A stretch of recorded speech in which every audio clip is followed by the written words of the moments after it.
Any disappointment you can't play? I know you're close to home, and it's kind of fun having family close to home.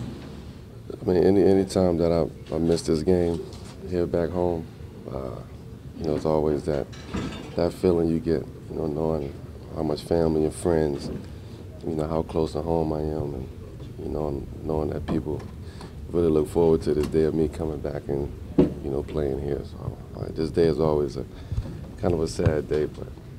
Where are you now as far as rehab and how the knee feels and how close you can be to actually get back? As far as, what I'm feeling, I never really felt anything when, working out and training and rehabbing. It's not until I actually get out there and start running and see, how much I can go.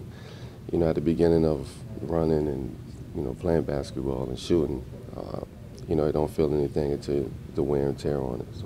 Mel, how hard is this for you, where not only are you losing useful guys, but friends? I mean, you talked about being competitive, and now you lost 3 rotation guys, 2. Yeah, I mean, it's a tough situation, man. It's,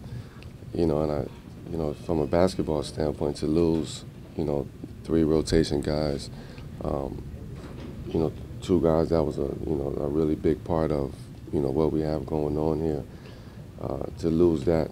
That's tough to deal with, from a non-basketball standpoint. To lose 2 friends, a guy in Shump that, he was my rookie when he came into this league. A guy that, I kind of put under my wing and talked to and guided him through, some of his darkest times, some of his toughest times, and, for him to, really go through battling injuries and all the things that he's been through with that. And for a guy, JR, we've been together almost 10 years, so to see a guy, kind of my brother leave, right now, it's more than basketball, from that standpoint, just to see those guys leave and to know that, me and JR was rocking with each other, since Denver days, and like I said, almost 10 years. So, that's a long time to just, one day is over, from being teammates. So them guys will be missed, especially by me. Does it make you realize how bleak it's going to be right now?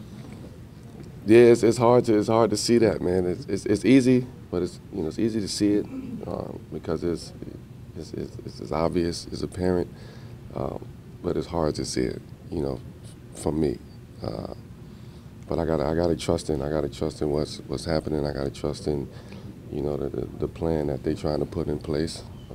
And I got to trust in me right now to get back healthy, not only for now but for the future. As a leader, what do you say to your teammates to kind of keep you guys together, that you're not giving up per se the rest of the season? That who's not giving up? Us as a team in general. I mean, we got to stick with it. I mean, if it's the game. Sometimes in the game and in business it happens. This happens all the time in sports. Guys come, guys go. Whether they close friends, whether they was there for 10 days, whether they was there for 10 years, they come and they go. So we have to see that, we have to know that, we have to understand that. But the guys that's here, that's playing, we have something to focus in on, and that's playing basketball and still trying to move forward and trying to win basketball games. You were in the locker room when it all kind of went down. What was your take on how JR and Iman, I mean, Sam's been through a lot of this before, how they reacted? Well, I was actually working out, and they came and got me. When the news had already hit, so I came in there and I just sat there and it was hard for me to just come in that locker room and see, JR and Shump, and Sam. I think Sam was already out the locker room, but to see them guys, it was a state of confusion, not really knowing what was going on, what was going to happen, shock. And then I got a chance to talk to both of them and talk to JR. And, so them guys was, they was really hurt, so I had to really try to calm them down and, just kind of let them know that, everything's going to be all right, from you guys' standpoint. You have to move on. You have to get past this. So it was more upsetting from a, kind of a friendship standpoint, from both of them guys than it were, from a basketball standpoint, because they understood, the business of basketball. Do you think Cleveland got 2 good players? I mean, do you think JR and Iman might need a change of scenery? I mean, do you think they're going to have as far as it, I don't think I want to say anything about a change of scenery, but as far as, Cleveland getting 2 good players. Yes, Cleveland got 2 good players. I think we all know, what JR can bring to the game and what he's capable of doing, and we all know what Shump is capable of doing. And so to add them 2 guys to the Cleveland roster, I think it helps them out a lot. Have you gotten any further clarity on what's going on specifically with your knee? Because we've heard just soreness. It's been like a day-to-day thing. Have they told you, this is what it is, or is there specific? Well, I mean, it's I've had a couple scans, a couple MRIs, so it's a couple people that have them. They're just going through it, trying to really figure out exactly what it is, what to call it, the proper procedure to take.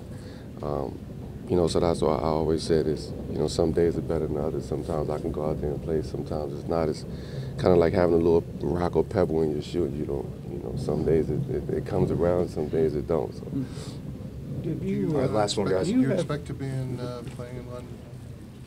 As of right now, yeah, I expect to be coming back, in London. I thought these 2 weeks would really help me out, just as far as really seeing, if rest is really the issue, or if I really need to take, proper precaution and get something done. When you have questions about the overall plan and how things are going to go forward, what are Phil and anybody else that you're talking to, what are they telling you? I haven't, honestly, I haven't talked to anybody.